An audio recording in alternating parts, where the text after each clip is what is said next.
When Russia invaded Ukraine in February, the Kremlin inadvertently put its military forces in an unsustainable position, ordering them to take on more operations than they could bear. It had nearly all its soldiers surge simultaneously and rapidly into Ukraine to fight along multiple fronts. It did so without taking necessary protective measures, such as clearing routes of explosives.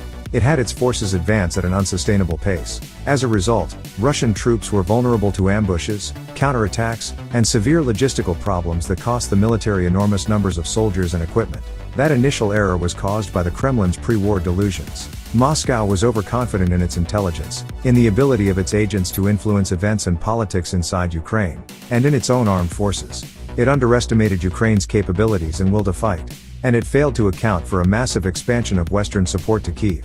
But although Russia has had 6 months to learn from these mistakes, it appears poised to once again commit its depleted forces to an untenable mission, annexing and holding Ukraine's Donetsk, Kherson, Luhansk, and Zaporizhzhia Provinces, or oblasts. Holding this territory will require substantial amounts of manpower and armored equipment, particularly given that the regions have contested front lines and that Russian forces in each experience organized partisan attacks. And Moscow has lost its most advanced equipment, for which it does not have equivalent replacements. The Russian armed forces have also suffered tens of thousands of casualties, including well-trained personnel, and its current strategy for replenishment, recruiting new soldiers from a motley mix of communities and armed groups, will not create a combat-effective force. There remains, in short, a mismatch between the Kremlin's goals for Ukraine and the forces it has to deliver them. The Kremlin may continue with its plans anyway, concluding that by annexing these 4 regions, it can force a rapid end to this phase of the war, stymie Western support for Ukraine, and buy itself time to repair and regenerate its military. If Moscow cannot marshal enough resources to support this goal, however, an exhausted Russian military will struggle to hold a contested front line of about 620 miles. Even if the Kremlin pulls all levers available, declaring a general mobilization to call up sufficient armored equipment and trained personnel, that process would still take time. Russian forces, then, are likely to face very significant resource constraints in the next year or two. This may provide Ukrainian forces with an opportunity to push back against Russia's efforts to hold all 4 oblasts. Russia's invasion of Ukraine began with high-profile losses. As Russian troops advanced toward Kyiv and Kharkov, they were vulnerable to intense fires and ambush tactics from a committed and increasingly well-supplied Ukrainian military. After the Russian offensive stalled and suffered heavy casualties, Moscow abandoned its plan to capture these cities. Instead, it concentrated its attacks on the Donbas, made up of Ukraine's eastern Donetsk and Luhansk oblasts, and southern Ukraine, both places where the Russian military has had more success. Today, Russian forces have conquered the entirety of Luhansk, the vast majority of Kherson, and over half of Donetsk and Zaporizhzhia. Seizing Kyiv was critical to one of Moscow's key objectives at the outset of the war: fast regime change. When that failed, Russia downsized its plans, and now, the Kremlin's revised intermediate goal has come into sharper focus. Through a series of policy announcements, leadership statements, and targeted military operations over the last 3 months, it appears that Russia seeks to illegally annex the provinces it has entirely or mostly occupied, potentially as early as this fall. For the Kremlin, annexing parts of Ukraine is a means to a bigger end. Russia has laid the administrative groundwork for such a move. It has installed Russian citizens or officials to administer occupied Ukrainian territories, appointed instructors to teach a distorted pro-Russian curriculum in schools, changed Ukrainian internet service providers and telephone area codes to Russian ones, and confiscated Ukrainian passports to force Ukrainian citizens to acquire Russian documents. The recently installed puppet governments of occupied regions have announced so-called election commissions that could hold sham referendums on joining Russia. Moscow has created temporary security services offices in Kherson and Zaporizhzhia, nominally to help administer these southern regions but probably to break up partisan networks that could interfere with the annexation process. For the Kremlin, annexation would be a means to a bigger end. Should Moscow declare these territories part of Russia, it could then proclaim a ceasefire and paint continuing Ukrainian counteroffensives as attacks on what it defines as Russia. Kremlin officials might also declare that their country's nuclear guarantees apply to all of what they consider to be the Russian Federation, as Russian President Vladimir Putin did after annexing Crimea in 2014. Such a plan assumes that the threats would deter the United States and Europe from supporting Ukraine, prompting them to curtail or even cut off arms flows to Kyiv over fears of escalation. Over time, the Kremlin hopes, Western interest in and support for Ukraine will fade, allowing Russia to set the terms of the conflict settlement. Ukraine is highly unlikely to accept any annexation or ceasefire. Ukrainian President Volodymyr Zelensky has declared that freezing the conflict with the Russian Federation means a pause that gives the Russian Federation a break for rest.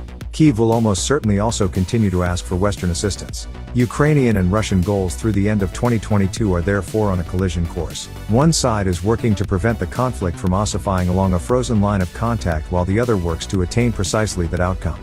The Ukrainian and Russian militaries are entering a critical period in the weeks and months ahead, although for different reasons. In some areas, Ukrainian forces are outgunned, outranged, and in critical need of ammunition and certain weapons, thanks in part to Russia's efforts to disable Ukraine's defense industry. But in the near term, Ukraine may have a more sustainable position.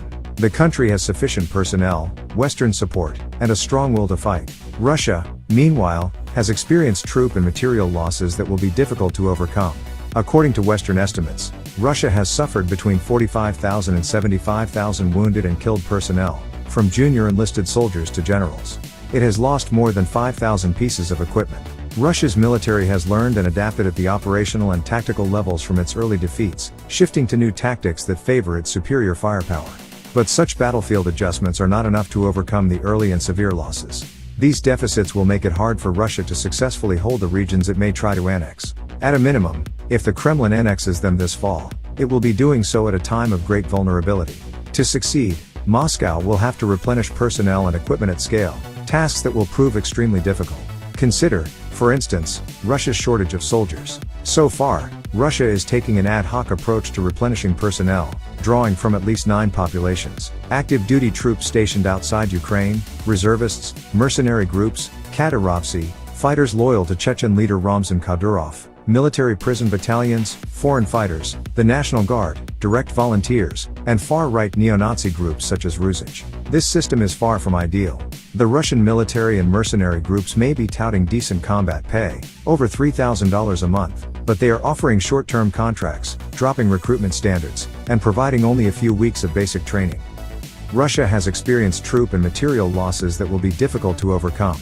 Russia could drum up more soldiers by reaching into the border troops or further into the National Guard. But the country's ability to generate personnel will also probably reach its zenith in the coming months unless it declares a general mobilization and drafts men from across the country. Even in a best-case scenario, however, mobilization would take at least several months to a year to confer an operational benefit. Russia's mobilization base, made of equipment in long-term storage and reservists with military experience, has been largely dormant for over a decade. Expanding the system nationwide, including by calling up military-age males with no experience, would strain it significantly. Thousands of officers and non-commissioned officers needed to command mobilized units are currently fighting or have already been killed in Ukraine. Russia's equipment problem is just as difficult to solve. According to U.S. officials, the Russian military has committed 80% of its active duty army, airborne, and marine units and their equipment to Ukraine, and it has already withdrawn additional equipment from long-term storage. Although Russia has thousands more armored vehicles and missiles in storage, they are less capable and more unreliable. Gear in long-term storage, for example, is mostly old and in various degrees of serviceability, often kept for years in open fields. Russia's defense industry still has manufacturing capacity, but with its already bottlenecked and inefficient production lines under heavy Western sanctions, Russia will struggle to mass-produce new equipment on short notice. The Kremlin has taken initial steps to shore up this sector so it can better regenerate lost gear and expand its supply of missiles, but it will take many months to several years before these measures begin to show results. Moscow's troubles, however, don't guarantee Ukraine's success. Kyiv has also lost many troops and weapons. In the near term, Ukraine, like Russia, will probably struggle to carry out new large-scale offensives or counteroffensives. Both states could be focused on ad hoc efforts to stave off exhaustion. Ukraine will need to fight hard to deny Russia a meaningful hold on the areas it plans to annex or to contest annexation if it occurs. Kyiv will also need continued Western support to implement its qualitative advantages on the battlefield. It will need to use the momentum of its counterattacks to prevent Moscow from integrating occupied oblasts into Russia. Kyiv has set its counteroffensive in Kherson as a priority, and it is striking Russian bases at greater distances, possibly including a naval aviation base in Crimea. Russian forces in Kherson were the most vulnerable at the start of the summer, but in recent weeks, Russia has redeployed assets there from the Donbas. Ukraine can complicate Russia's ability to fortify and annex this vital territory by using a method that worked in the opening phases of the war, inflicting battlefield losses so stark that Russia's military leadership becomes convinced their forces cannot hold the oblast and that their positions are, or will imminently become, unsustainable. To do that, the Ukrainian military must maintain a contested front line, attack Russian command and control systems, and steadily thin out Russian forces to the point that they are combat ineffective in a particular area. Russian military planners closely study whether their forces are combat effective, including by looking at attrition rates, also known as critical loss in Russian military science. For Russian ground forces, military planners projected before the war that a unit becomes ineffective when it loses 50 to 60% of its original strength. They estimate that a regional command and control network is permanently broken when 40% of its equipment is destroyed. They believe that an Air Force squadron can no longer operate when it loses 70% of its aircraft. If Ukraine can create a highly contested front line, just as it did outside Kyiv and Kharkov, with attacks on command and control points, high rates of equipment losses, and large Russian casualties, it may again convince Moscow to withdraw. But for such a Ukrainian strategy to have the best chance of success, it must be in progress before Russia attempts to annex the territory it holds. That way, Ukrainian attacks can deny Russia a foothold in an area like Kherson. And even if Russia does annex Ukrainian territory and tries to force an operational pause, Kyiv and its Western supporters don't have to comply. Russia's overall ambitions for Ukraine, after all, remain intact. Moscow wants to annex large parts of Ukraine. It wants to demilitarize the country so that the government cannot fight against its actions, and it wants a pro-Russian leader in Kyiv.